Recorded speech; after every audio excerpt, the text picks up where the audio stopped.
Ministra Simone Tebet, bom dia, obrigado pela presença conosco aqui na Rádio Bandeirantes. Bom dia Sérgio, Guilherme, Osíris, bom dia a toda a nossa querida população do Rio Grande do Sul. Dentro da medida do possível, sim, é um prazer poder estar falando com todos vocês. Com certeza. Pena que nessa situação toda, mas o governo federal tem um papel muito importante. Temos 5 regiões extremamente impactadas, muitas delas devastadas, e a sua pasta justamente lida com planejamento. Nós demoraremos muito tempo para recompor não só a estrutura, como a vida das pessoas, né? Como é que está iniciando esse planejamento e o fatiamento de um orçamento específico para o Rio Grande do Sul, ministra? Ótimo. Bom, de novo, quero dizer que desde que nós tomamos conhecimento, especialmente a partir do dia 1º de maio, dia 2, todas as orações e todos os nossos esforços, não só do governo federal, mas do Brasil, né, estão voltados para o Rio Grande do Sul. É importante a gente dizer que vocês não estão sozinhos não apenas porque essa foi a determinação do presidente Lula e seus ministros, mas não estão sozinhos pela solidariedade do povo brasileiro. Eu acho que é importante a gente dizer isso sempre em todas as entrevistas. É o esforço de todos que vai fazer com que a gente reerga e reconstrua o Rio Grande do Sul o mais rápido possível. Você falou, vai demorar algum tempo. Se nós estarmos unidos, deixando todas as diferenças de lado, não vai demorar tanto tempo assim. A gente vai trabalhar 24 horas por dia, se for necessário. Fala alguém que já foi prefeita de município alagado por 2 vezes, né? E fala alguém que, como mãe, chegando aí perto do Dia das Mães, já começa a sentir a dor, como estive aí em Canoas e na região, a dor das mães, das mulheres, vendo suas crianças, seus filhos fora dos seus lares. A pergunta objetiva que você me faz é essa, a mensagem principal que eu quero deixar para o povo gaúcho, para Porto Alegre região, é que vamos lá. Ajuda humanitária já está acontecendo, como vocês estão vendo. Aí eu vou dar as notícias oficiais para a gente combater fake news e tranquilizar a população. Não haverá desabastecimento. Nós já levamos, além de purificadores, água está chegando em quantidade. O nosso maior navio brasileiro chegando, inclusive, com a estrutura e com carga suficiente para alimentos, remédios, colchões, enfim, além da solidariedade do povo que vocês estão vendo. Então, nós estamos agora, eu saí da sala de situação aqui em Brasília para falar com vocês, o fluxo logístico, que é o mais importante, porque os mantimentos já tem quantidade suficiente. Agora é uma questão de fluxo logístico, tem que chegar. Então, segunda notícia que eu quero dar, o ministro dos Transportes estava em Maceió fazendo por vídeo, porque ele estava com o presidente também inaugurando obra, o fluxo logístico das 49 pontos principais de interdição, hoje são 34, mas desses, agora de ontem para hoje, mais 7 foram liberados, enfim, a ajuda humanitária vai chegar e vai chegar pelas estradas, ainda que tenha que dar uma curva maior, e quando não vier por terra, está vindo pelo ar, como vocês viram ontem, uma cidade ilhada recebendo água e mantimentos pela parte aérea. O segundo ponto que eu acho importante, o que a gente precisava para colocar agora recurso financeiro na mão das prefeituras, dos prefeitos, a gente já conseguiu, que foi um decreto legislativo que foi aprovado em menos de 24 horas. Nós trabalhamos no final de semana passada, na segunda-feira o presidente assinou, na segunda mesmo a Câmara de Deputados aprovou e o Senado na terça-feira. Então agora isso já permite a gente liberar, como a gente já está fazendo, agora sim a gente começa a liberar todos os projetos que a gente chama de rito sumário. Eles estão sendo liberados, os ofícios sem projeto, não há necessidade, basta requerimento do prefeito em mais ou menos 24 horas. Tem alguns que saíram em menos de 1 hora. Agora, os projetos que dependem de projeto, os pedidos, sim, como nós estamos em regime de calamidade pública, ele tem um trâmite também muito rápido. Ele não é em 24 horas, mas ele é em 48 horas, no máximo 72 horas. Então nós estamos falando de recursos, nós estamos avaliando já pedidos na ordem de 100 milhões de reais, que é apenas assim, para limpar a escola cuja água já baixou, são aquelas coisas imediatas que a gente pode colocar um caminhão na rua, abastecer para poder começar a liberar a rua. Estes são valores pequenos, mas são os valores imediatos que podem chegar e que são os pedidos dos prefeitos. A terceira medida, e essa é hoje a mais importante, ela foi editada ontem à meia-noite, acho que mais ou menos nesse horário, ou, portanto hoje, né, meia-noite de hoje, meia-noite e 1, foi uma medida provisória para já começar a reconstruir o Rio Grande do Sul. Ela não só antecipa os programas sociais, Bolsa Família, Auxílio Gás, como os programas trabalhistas, abono, como ela também vai ampliar, já está ampliando em mais 2 meses o seguro-desemprego para as pessoas. Então, ela já sabe que vão ganhar mais 2 parcelas.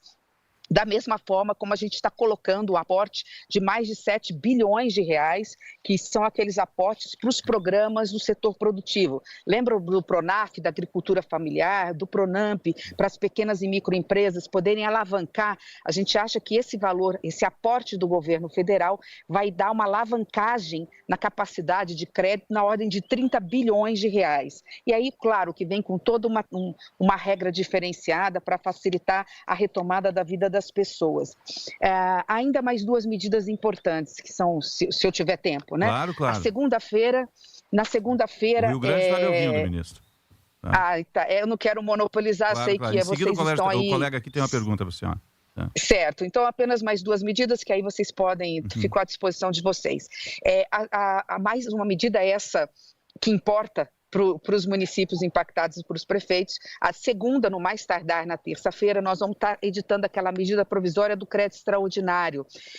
Esse nós só não editamos ainda porque os prefeitos ainda estão fazendo o levantamento. Esse é que a gente tem que entender que a água tem que baixar um pouco. Porque se ela não baixar, eu não sei qual foi o estrago na escola, no posto de saúde, na creche. Estrago, né?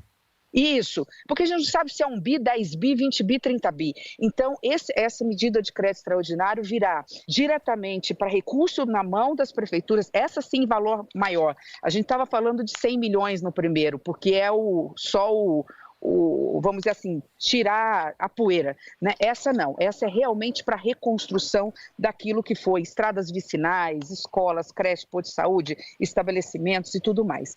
Paralelo a isso, e por fim, e esse valor também é infinitamente maior, comparado a tudo que eu já falei, está na segunda-feira o ministro Haddad, junto com o governador Eduardo Leite, tomam lá a decisão, no acordo de suspensão do serviço da dívida de parcelas, está discutindo se até o final do ano, num primeiro momento, e depois prorroga para 1 ano, se vão ser 2 anos, mas eu quero dizer o que isso significa. Isso significa em valores anuais, um valor no ano, né, de suspender o serviço da dívida do estado do Rio Grande do Sul em mais ou menos 3 bilhões e 500 milhões de reais. Nesse ano daria mais ou menos 2 bilhões, porque nós já estamos aí no mês de maio, né? Então, e por fim, desculpa, mas eu agora me lembrei também, porque eu assinei ontem também, eu só dei ok, porque essa eu não assinei só a anterior. A medida provisória do arroz. Primeiro, tranquilizar os produtores que já colheram arroz, que esse arroz todo vai ser comprado e vai ser destinado. Quer dizer, primeiro a gente utiliza o que foi produzido no sul do Brasil, mas vai ser insuficiente por conta da perda. Nós já temos um levantamento, então a Conab já está autorizada por essa medida provisória a comprar até 1 milhão de tonelada de arroz ali do Rio Grande do Uruguai, da Argentina, do Paraguai, para abastecer todo o Brasil. Então, assim, a preocupação do presidente Lula não pode faltar arroz na mesa do povo brasileiro, mas tão importante quanto isso, não pode haver especulação e nem aumento do preço, porque quando tem pouco arroz é natural, natural não, né? A gente não acha natural, que os atravessadores acabam, não é nem o produtor vende corretamente pelo preço, mas aí os atravessadores, até chegar, por exemplo, no Nordeste, chega nos preços muito mais elevados. Então, isso não vai acontecer, porque nós vamos, acabou o estoque do Rio Grande do Sul, nós vamos comprar arroz quanto for suficiente para não ter esse problema de desabastecimento e de aumento de preço. Sim. O colega Sérgio Stock aqui tem uma Bom dia, Sérgio aqui. 2 pontos que eu quero trazer com a senhora que envolvem articulação. Primeiro, o governador Eduardo Leite disse que é importante que o governo federal ouça o Rio Grande do Sul para que não hajam decisões em Brasília sem estarem associadas à realidade do atual momento aqui, das prioridades que nós temos para a recuperação do Rio Grande do Sul. Segundo ponto, o prefeito de Farroupilha, Feltrin, estava muito irritado com o pouco valor que a cidade recebeu, R$300 mil.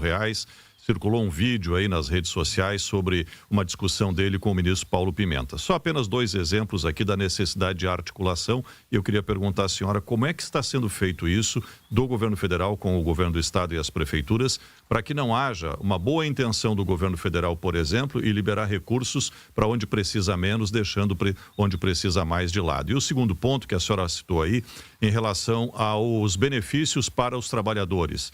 Fundo de garantia, antecipação de valores, coisas desse tipo. Como é que está essa articulação com a Caixa Econômica Federal, quem opera tudo isso, né? Para que chegue efetivamente com uma velocidade necessária nesse momento nas mãos de quem precisa.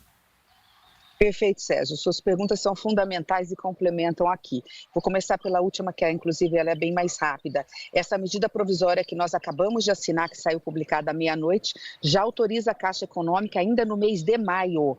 Portanto, não é nem junho, a antecipar todos esses programas sociais. Algumas coisas saem no dia 17, salvo engano, agora do mês, portanto, na semana que vem, e aí o calendário vai durante o mês de maio, mas está autorizado já por medida provisória e a Caixa Econômica trabalha com nós aqui, nós sempre temos representantes dos bancos públicos, Caixa Econômica e Banco do Brasil, aqui na nossa sala de operação.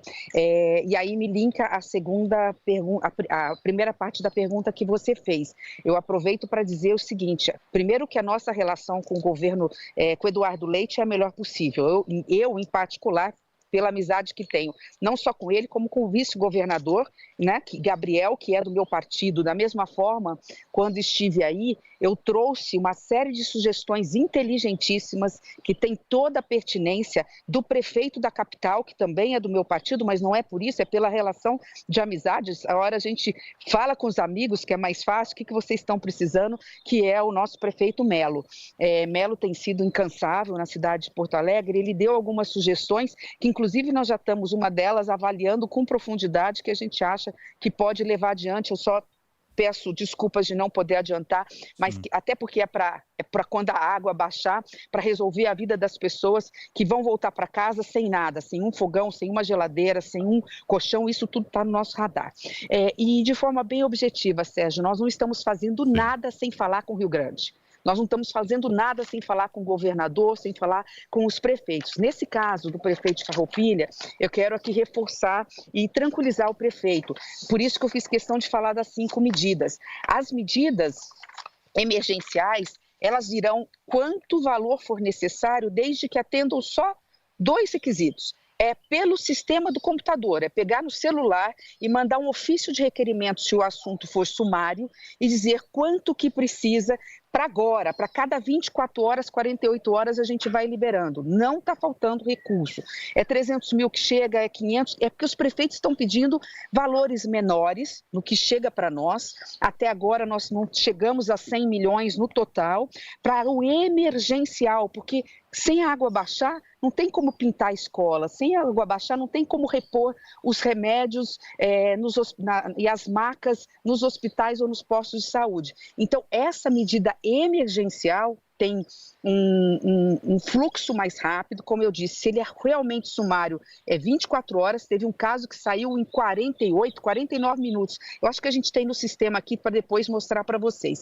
E o que numa análise que depende de não é nem projeto, depende só de preencher lá alguns dados elementares para a gente checar que nem entrou fake news aqui, ou que é o prefeito mesmo que está pedindo. A gente montou uma equipe com mais gente e a gente estabeleceu um prazo de 48 horas, no mais tardar, desde que justifique 72 horas, para poder liberar os pedidos. E, por fim, Sérgio, eu gostaria de reforçar que os pedidos mesmo dos prefeitos, em maior quantidade, começaram mesmo a chegar em 48 horas.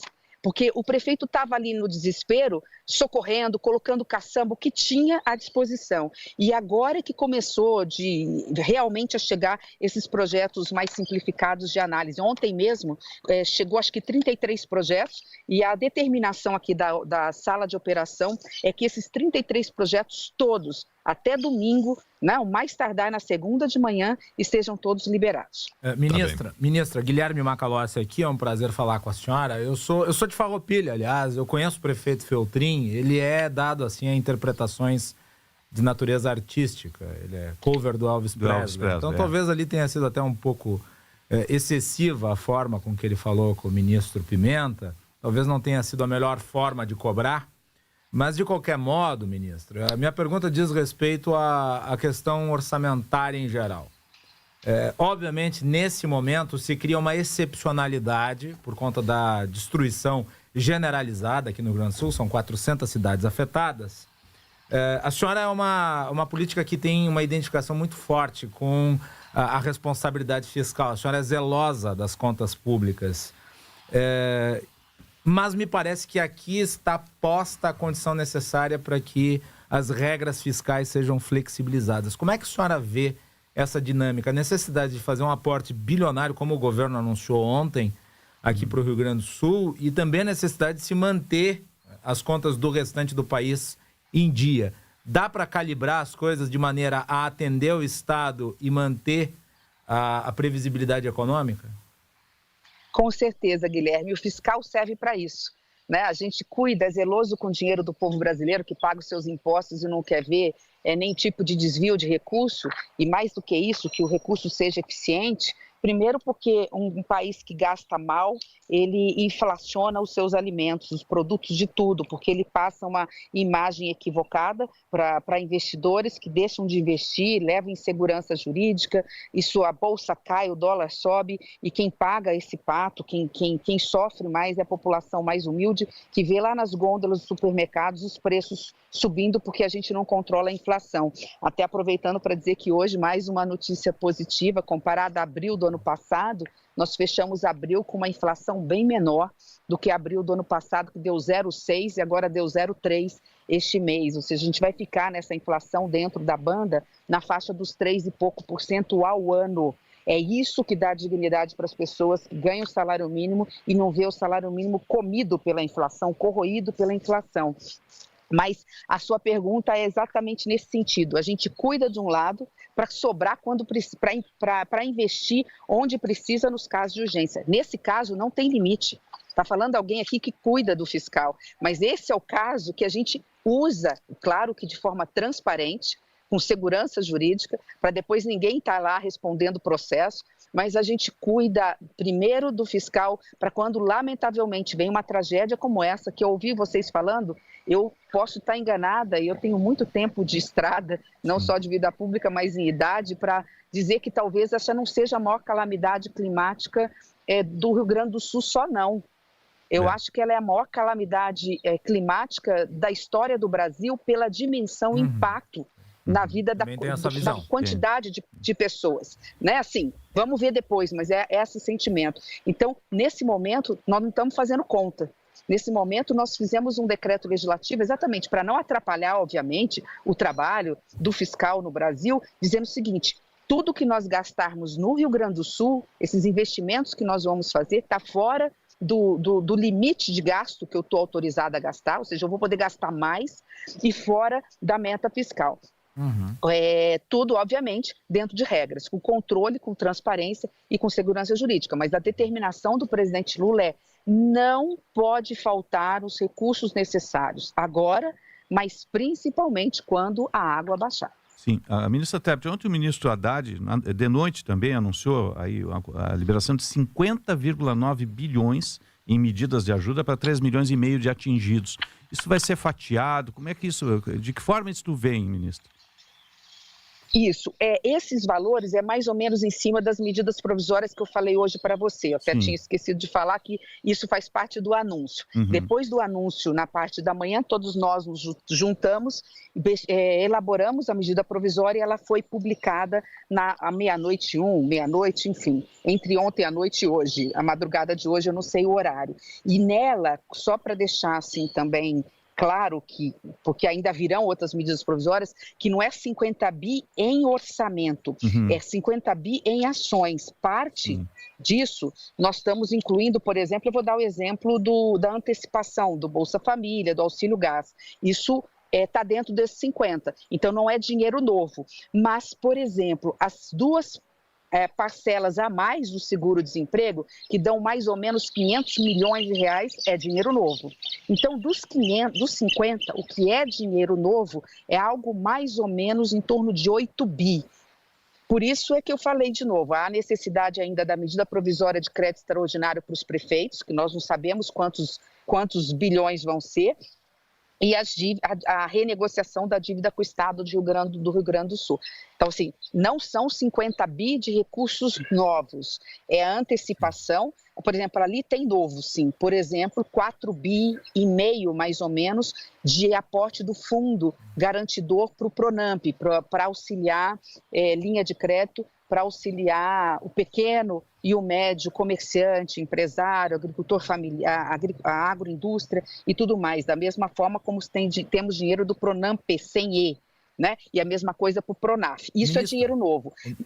Ministra, eu ia lhe perguntar, a senhora falou da renegociação da dívida. Qual que é hoje o status da negociação entre o governo estadual e o governo federal? Porque o governador, em entrevista aqui na TV Band, ele defendeu que aquilo que seria relativo ao pagamento das parcelas da dívida do Estado com a União, que é de 93 bilhões, pelo menos no ano de 2024, fosse tido como quitado para que isso fosse usado como investimento na logística do Estado, que vai necessitar de recursos extraordinários nesse ano. Eu não posso adiantar o que vai sair na segunda-feira, até porque a negociação está direta do ministro Haddad com o governador Eduardo Leite. Quando fala de dívida, eles falam direto entre si. Eu sou, obviamente, informada, mas não posso oficialmente passar conversa de terceiros, né, nesse sentido. Mas o que eu quero tranquilizar é o seguinte: se vai ser cancelado ou vai ser suspenso esse ano que vem, para voltar a pagar em 25 ou em 26, essa informação eles vão dar no momento certo. O que eu posso dizer que está bem adiantado é um entendimento que o Estado não tem condições esse ano de pagar não só os 90 bi, né, os 90 milhões, ele não tem condições de pagar não só pelo serviço da dívida, mas mesmo toda essa rolagem deste ano, porque por ano dá algo em torno de 3 bi e meio, né? Então, se você for fazer a conta mais ou menos esse ano, desculpa a conta de padeiro, porque eu não tenho em mãos aqui os números, mas assim, dá algo em torno de 2 bilhões só esse ano. O que eu quero tranquilizar o Rio Grande do Sul, e isso eu acho que posso já adiantar em nome do ministro Haddad, do próprio presidente Lula, é que a ideia é sim fazer com que o governo do estado tenha recurso em caixa, para que ele possa também fazer aquilo que aqui de Brasília a gente não consegue fazer. Por exemplo, a recuperação das estradas vicinais junto com os prefeitos, a recuperação das estradas estaduais, a ponte, a intervenção que requer um apoio maior de estrutura do governo do estado. Então, são duas, ou são pelo menos 3 frentes de trabalho. Aquilo que os prefeitos vão receber de recurso para eles mesmos fazerem aquilo que está dentro da zona, do limite do município, seja zona rural ou mesmo dentro da cidade. A segunda seria essa suspensão, essa discussão da dívida para que o governo tenha caixa para fazer também as intervenções necessárias em obras e recuperar o Rio Grande do Sul o mais rápido possível, além dessas medidas que a gente está fazendo para a sociedade. De um lado, o setor produtivo, quem gera emprego, precisa abrir o seu comércio, precisa retomar a sua indústria, a agroindústria e o agronegócio, que logo, logo vai precisar comprar insumo para plantar. E de outro lado, essa eu ainda não posso falar nada, mas vai sair, como fazer com que as famílias que perderam tudo tenham um mínimo de estrutura, de recurso, para poder colocar aquilo que perderam dentro das suas casas. Mas isso está sendo discutido, eu não posso falar uma vírgula mais do que isso, e ela vai vir no momento oportuno, quando a água baixar. Tá. Ministra do Planejamento e Orçamento do Brasil, Simone Tebet, falando de Brasília. Obrigado pela atenção aqui a Bandeirantes. Aguardamos seu retorno. Quando vier, o Tecnopuc e o Grupo Bandeirantes ficam aqui ao lado do atual Comando Militar do Sul, no 3º Regimento. Aguardamos a sua partida. Estive aí do lado antes de ontem. Quando voltar, está convidada para vir no estúdio aqui, ministra. Tá? Com certeza. Um grande abraço a todos. Fiquem todos com Deus.